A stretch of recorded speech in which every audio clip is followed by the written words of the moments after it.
안녕하세요. 염창환입니다. 이번 시간에는 기능의학 의사를 선택하는 방법에 대해서 설명해 드리겠습니다. 많은 분들이 기능의학에 대해서 관심을 갖고 너나 없이 공부도 열심히 할 뿐만 아니라 영양제도 이것저것 많이 사 드십니다.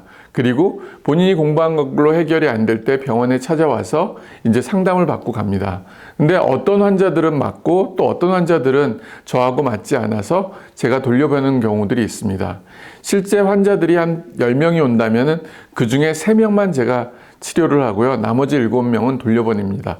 왜? 저하고 코드가 잘 안 맞기 때문에 제가 그 환자를 치료할 수 없기 때문에 그렇습니다. 저한테 맞지 않는다고 해서 꼭 모든 그 기능의학 의사가 맞지 않는 건 아니기 때문에 그분한테 맞는 의사는 반드시 있습니다. 그 의사를 만나야만이 그 환자분들도 결국은 좋은 치료를 얻을 수 있다는 거죠. 이 왼쪽에 있는 그림이 이제 교과서에 나오는 기능의학 그림이고요. 오른쪽에 이제 보면은 그것을 설명한 겁니다. 맨 베이스 밑에가 있는 게 바로 생활 습관의 변화입니다. 수면, 운동, 영양. 내가 잠을 잘 자고 운동하고 그리고 적절한 영양 섭취를 하면은 내 몸은 건강해집니다. 그러나 그걸로 해결이 안 되는 경우들이 있어요. 그럴 때는 결국은 기능의학 병원에 와서 결국은 기능의학 검사를 하고 치료를 받습니다. 그래도 해결이 안 되는 경우, 그때는 대학병원에 가서 본인의 병, 고혈압, 당뇨, 심장병, 콩팥 이상이라든지 다양한 질병에 대해서 체크업하고 거기에 맞는 치료를 받는 것이 좋습니다. 대학병원 치료가 아무리 좋다 하더라도 기능학적인 치료라든지 생활습관의 변화가 없다면은 결국은 약으로만 계속 버티다가 어느 순간에는 질병이 점점 진행해진다는 거죠.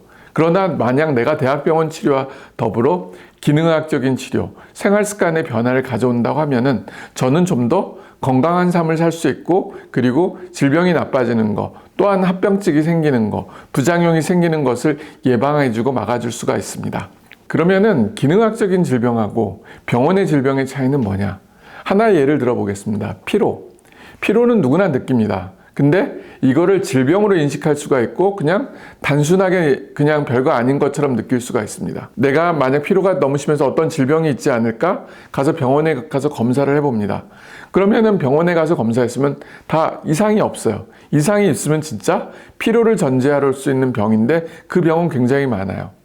단순하게 염증부터 시작하고 심하면 암까지 생길 정도로 피로는 모든 질병의 근원이 될 수만큼 정말 많습니다. 근데 실제 암이 아닌 경우, 그런 경우는 병원에서는 당신은 특별한 병이 없고 검사상의 이상이 없기 때문에 괜찮다고 설명합니다.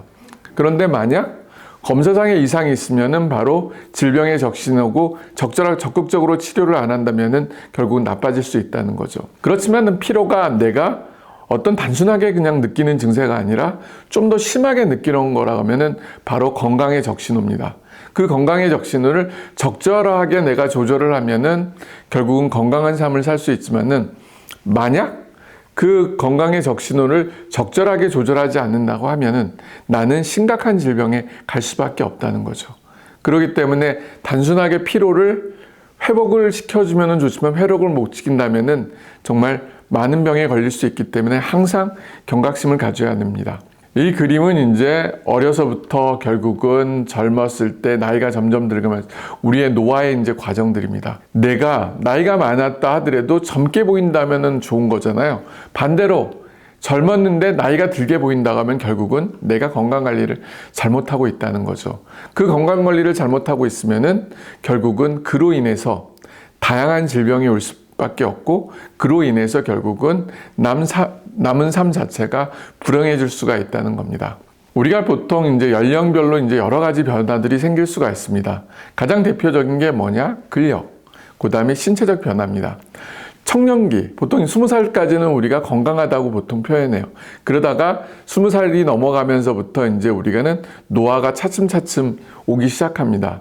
근데 실질적으로 그 노화가 적극적으로 오는 시기는 뭐냐? 40대입니다. 그래서 근력도 빠지게 되고 숨도 더 많이 차고 결국은 여러 가지 신체 밸런스들이 깨지는 나이를 보통 40대라고 그래요. 그 전까지는 내가 특별하게 관심을 안 가졌다 하더라도 40대가 되면은 결국은 나는 적극적으로 관리를 해줘야 돼요. 그러지 않으면 결국은 나중에 노년 시기, 가 됐을 때 내 삶 자체가 결국은 우울해지고 결국은 적절하지 못한 신체 활동으로 인해서 빨리 노화가 생길 뿐만 아니라 다양한 질병이 올 수 있다고 되어 있습니다. 그렇기 때문에 이 40대가 넘는 시점, 이 보통 이제 성인병도 자주 오는 시기거든요. 이때는 수면 운동 영양이 그 어느 때보다도 중요합니다. 여러 가지 문제점이 있어서 병원에 한번 내원을 하게 됩니다. 특히 어떤 질병이 있으면 그 병에 따라서 대학병원 가서 심장이 혼자면은 심장내과 갔고, 아니면은 뭐 간이 안 좋으면 간, 소화기 내과에 가서 그 의사를 만나고 거기에 적절한 이제 치료를 받게 돼 있어요. 그런데 만약 내가 그게 아니고 대학병원 가서 검사해서 이상이 없어. 근데 나는 좀 이상해. 그러면 기능학적인 의사를 찾아가게 됩니다. 그럼 기능학 선생님을 만나서 이제 얘기를 나눠요. 그렇게 되다 보면 어떤 환자는 그 선생님하고 얘기가 잘 맞는 사람이 있어요. 반대로 어떤 환자들은 그 선생님과 얘기가 잘 안 통하는 사람이 있어요. 그렇다면은 얘기가 잘 통하는 환자는 그 선생님과 코드가 잘 맞기 때문에 그 병원에서 적극적인 치료를 받고 관리를 받으면 좋은 결과를 얻을 수 있습니다. 반대로 얘기를 나눴는데 뭔가 벽이 느껴지고, 그리고 얘기를 나눴는데 이해가 잘 안 되는 경우들이 있어요.